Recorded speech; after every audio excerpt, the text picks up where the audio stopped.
Ел үлкен ба, кіші ма, сен тарихың терең бе, терең емес па? Бұл бір бос сөз. Оған байланысты емес.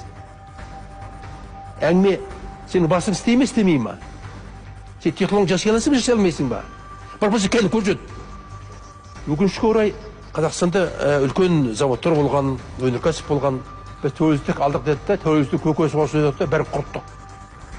Біздің заводтың бәрін казиноға айналдырдық, қонақ үйге айналдырдық. Сатып жібердік.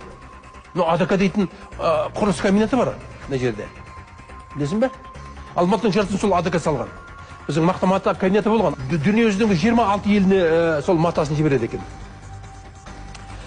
Керемет жаңағы заводтың үйлері бар, үлкен керемет ғимарат, бәленбай 100 гектар болады. Оған не істедік біз соған? Магазин салдық тағы да. Сонда қазақ магазиннен үлген ба сонда? Неге көрген бұрышта магазин бар?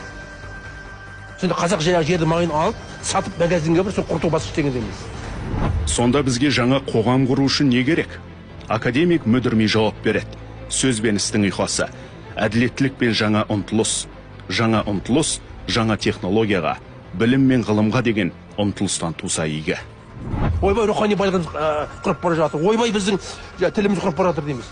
Тіл түптік те құрған жоқ, құрмайды да. Қарасаң қазақтың атабасының бәрі батыр, бәрі ақын тағы да. Басқа кәсіп жоқ ешқандай. Біз осы психолдан айырылуымыз керек. Артқа қараңыз, тарихты мойындаңыз, құрметтеңіз ата-бабамызды. Біздің атамыз ақымақ болмаған. Әйтпесе осынша дүние жүзіндегі 9 елді қалай сатып қалған? Біздің ата-бабаларымыз ақымақ болса. Мінекей соны біліңіз.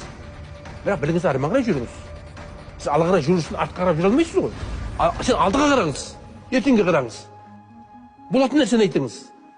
Болатын тірлік жасаңыз. Болатын тірліктің барлығы технология тәуелді. Гайка бұра. Сварка жаса, чип жаса, сонда бәрі келеді.